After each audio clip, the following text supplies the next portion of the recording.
বন্ধুরা, জ্যৈষ্ঠ মাস চলাকালীন যে কোনো বৃহস্পতিবার দিন এই গাছের শিকড় ধারণ করুন। দেখবেন এক সপ্তাহের মধ্যে আপনাদের সৌভাগ্য ফিরবে আর আপনাদের জীবন থেকে আর্থিক কষ্ট দূর হবে আর আপনারা জীবনে প্রত্যেকটা কাজে সফলতা পাবেন আর আপনাদের জীবনে থাকা সমস্ত দুঃখ কষ্ট বাধা বিঘ্নর সমস্যার সমাধান হয়ে যাবে আর আপনি সৌভাগ্যের অধিকারী হয়ে যাবেন। বন্ধুরা, একটি চমৎকারী এবং দৈবিক শক্তিতে ভরপুর গাছের শিকড়ের কথা আপনাদের জানাবো। এই গাছের শিকড়টি যদি আপনারা সমস্ত নিয়মবিধি মেনে জ্যৈষ্ঠ মাস চলাকালীন যে কোনো বৃহস্পতিবার দিন ধারণ করতে পারেন, তাহলে সুনিশ্চিতভাবে আপনারা কিন্তু আর্থিক দিক থেকে মজবুত হবেন। কারণ এই গাছের শিকড়টি যে ব্যক্তি ধারণ করবেন তার জন্মছক বা হস্তরেখায় শুক্র গ্রহ অত্যন্ত মজবুত হয়ে উঠবে।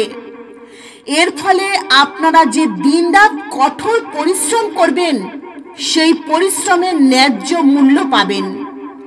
দেখবেন বন্ধুরা, অনেকে আছেন দিনরাত কঠোর পরিশ্রম করেন কিন্তু পরিশ্রম করেও পরিশ্রমের ন্যায্য মূল্য পান না। আবার অনেকে প্রচুর অর্থ ইনকাম করেন কিন্তু সেই অর্থ সঞ্চয় করে রাখতে পারেন না। বন্ধুরা, এই গাছের শিকড়টি যদি আপনারা ধারণ করতে পারেন তো অর্থকে আপনারা সঞ্চয় করে রাখতে পারবেন আর অর্থ আসার পথ আপনাদের সামনে চতুর্দিক থেকে কিন্তু খুলে যাবে।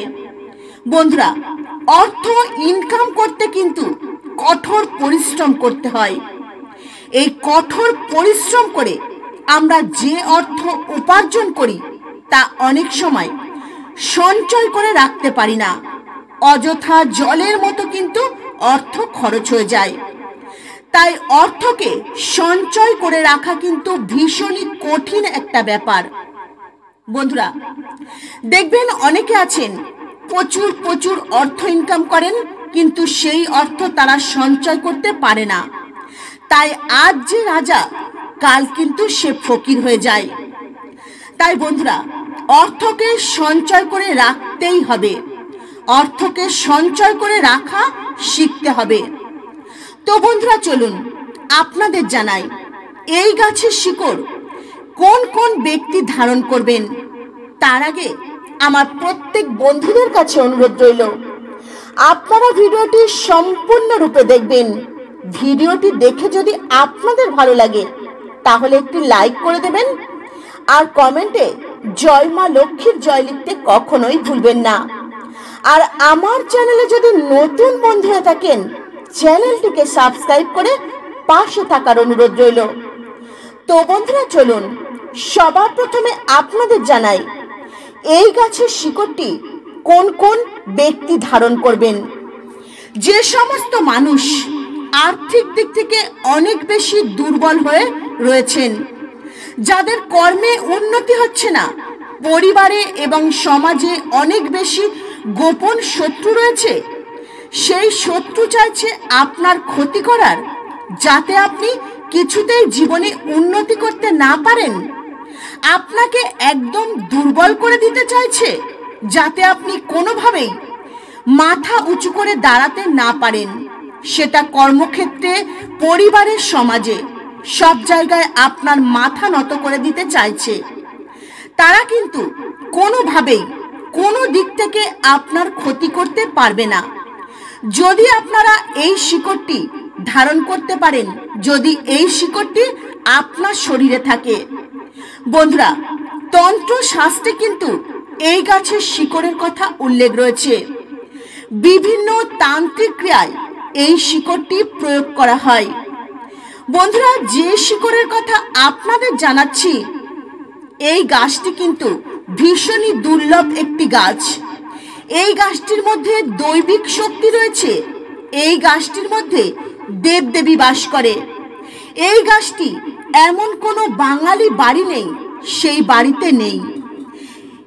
আর এই দুর্লভ চমৎকারী গাছটি হলো তুলসী গাছ। হ্যাঁ বন্ধুরা, আপনারা একদম ঠিক শুনেছেন। বন্ধুরা, যদি আপনারা সঠিক নিয়মবিধি মেনে জ্যৈষ্ঠ মাস চলাকালীন যে কোনো বৃহস্পতিবার দিন তুলসী গাছের শিকড় ধারণ করতে পারেন, তাহলে আপনার জীবনে থাকা অনেক রকম সমস্যা থেকে কিন্তু মুক্তি মিলবে। যদি আপনারা আর্থিক কষ্টই জর্জরিত হয়ে থাকেন, তো সেই আর্থিক কষ্ট থেকে মুক্তি মিলবেই। বন্ধুরা, যে কোনো বৃহস্পতিবার দিন আপনারা এই গাছের শিকড় ধারণ করবেন। আর যে বৃহস্পতিবার দিন আপনারা এই গাছের শিকড় ধারণ করবেন, অতি অবশ্যই সেই বৃহস্পতিবার দিন আপনারা নিরামিষ আহার গ্রহণ করবেন। কোনো রকম আমিষ আহার গ্রহণ করবেন না। আর আপনারা বৃহস্পতিবার দিন সকাল সকাল ঘুম থেকে উঠবেন, স্নান করবেন, শুদ্ধ বস্ত্র পরিধান করবেন। আর প্রত্যেক দিন যেভাবে আপনারা আপনাদের ঠাকুর ঘরে নিত্য ভোগ সেবা দেন, পূজা পাঠ করেন, ঠিক একইভাবে পূজা পাঠ করবেন, ঠাকুরের ভোগ সেবা দেবেন। বন্ধুরা, যেহেতু বৃহস্পতিবার দিন আপনারা এই গাছের শিকড়টি ধারণ করবেন, তাই মাতা লক্ষ্মীর আরাধনা করবেন, ভগবান নারায়ণের আরাধনা করবেন। বন্ধুরা, বৃহস্পতিবার দিন পূজা পাঠ শেষ করবার পর আপনারা 2টি তুলসী গাছের মূল বা শিকড় সংগ্রহ করবেন।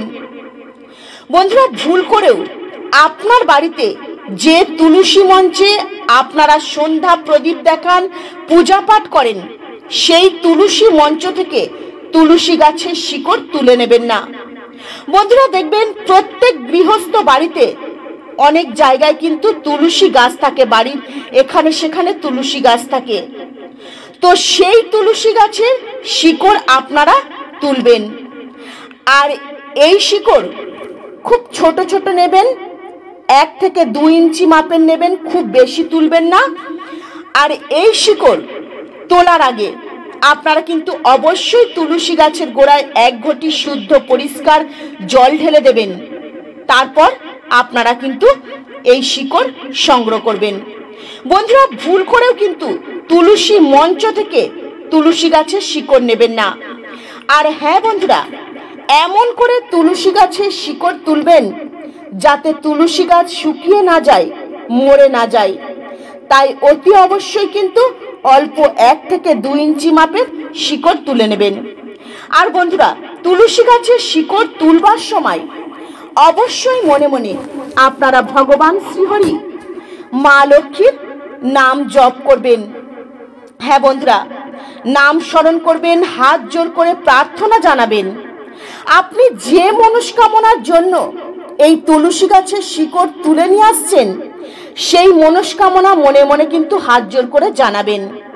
তারপর আপনারা তুলসী গাছের শিকড় তুলে নিয়ে আসবেন। সেই শিকড় তুলে নিয়ে এসে ভালো করে গঙ্গা জল দিয়ে ধুয়ে নেবেন।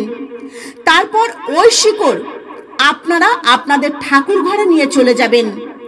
আপনাদের ঠাকুর ঘরে থাকা ভগবান নারায়ণ, মাতা লক্ষ্মী দেবীর চরণে সেই শিকড় রেখে দেবেন।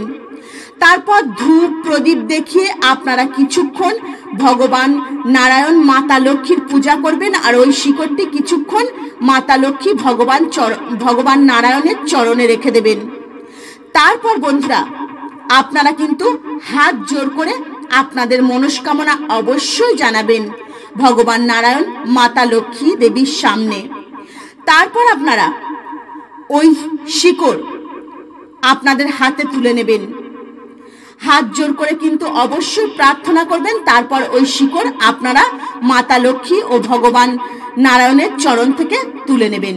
তারপর ওই শিকড় তামার কিংবা রূপোর তাবিজে ভরে লাল সুতো দিয়ে বা কাঠ দিয়ে, যদি পুরুষেরা ধারণ করেন তাহলে ডান হাতে ধারণ করবেন, আর যদি মহিলারা ধারণ করেন তাহলে বাম হাতে ধারণ করবেন। বা আপনাদের শরীরে যে কোনো জায়গায়, যেমন কোমরে, গলাতেও ধারণ করতে পারেন। যদি এই শিকড়টি সঠিক নিয়মবিধি মেনে ধারণ করতে পারেন, তো প্রত্যেকটা কাজে আপনারা সফলতা অর্জন করতে পারবেন। আর্থিক সমস্যা আপনাদের জীবন থেকে একেবারে দূরে সরে যাবে। আর আপনারা যে অর্থ কষ্ট করে পরিশ্রম করে উপার্জন করবেন সেই অর্থ সঞ্চয় করে রাখতে পারবেন। আর আপনার যত বড়ই গোপন শত্রু থাক, সেই শত্রু আপনার একটা চুলও কিন্তু বাঁকাতে পারবে না। শত চেষ্টা করলেও সে আপনার কোনো ক্ষতি করতে পারবে না। পরিবারে সমাজে আপনার মান সম্মান বাড়তে শুরু করবে। বন্ধুরা, আপনারা কোটিপতি হয়ে যাবেন, এ কথা কিন্তু আমি কখনোই বলবো না। তবে হ্যাঁ বন্ধুরা, শিকড়টি ধারণ করলে আপনাদের কিন্তু অর্থনৈতিক দিক থেকে মজবুত হয়ে উঠবেন। আপনারা আর্থিক দিক থেকে আপনারা কিন্তু মজবুত হয়ে পড়বেন। আর্থিক দিক থেকে আপনারা মজবুত হয়ে উঠবেন। আপনাদের কর্মের দিক থেকে যে সমস্ত বাধা বিঘ্ন রয়েছে সেই বাধা বিঘ্ন কেটে যাবে, কর্মে উন্নতি আসবে। বন্ধুরা, কর্মে উন্নতি আসা মানেই কিন্তু আপনারা প্রচুর পরিমাণে অর্থ ইনকাম করতে পারবেন। আর আর্থিক দিক থেকে আপনারা মজবুত হয়ে উঠবেন। এক কথায় বলতে গেলে সমস্ত বাধা বিঘ্ন কেটে যাবে আর্থিক দিক থেকে। প্রত্যেকটা কাজে আপনারা সফলতা অর্জন করতে পারবেন। আর কাজে যদি সফলতা অর্জন করতে পারেন তো এমনিতেই কিন্তু আপনাদের হাতে অর্থ আসতে শুরু করবে। তবে হ্যাঁ বন্ধুরা, এই শিকড়টি ধারণ করে আপনারা কোনো অসৌচ বাড়িতে যাবেন না। তা না হলে এই শিকড়টির গুণাগুণ কিন্তু নষ্ট হয়ে যাবে। এই শিকড়টির কোনো ফল পাবেন না। তো বন্ধুরা, জ্যৈষ্ঠ মাসে যে কোনো বৃহস্পতিবার দিন আপনারা একবার মনে বিশ্বাস ও ভক্তি রেখে এই শিকড়টি ধারণ করে দেখবেন, আপনাদের অর্থভাগ্য কিন্তু খুলে যাবে। আপনারা অর্থনৈতিক দিক থেকে বলবান হয়ে উঠবেন। তো বন্ধুরা, আজকের মতো ভিডিও এই পর্যন্তই। আপনারা ভালো থাকবেন, সুস্থ থাকবেন। নমস্কার। হরে কৃষ্ণ।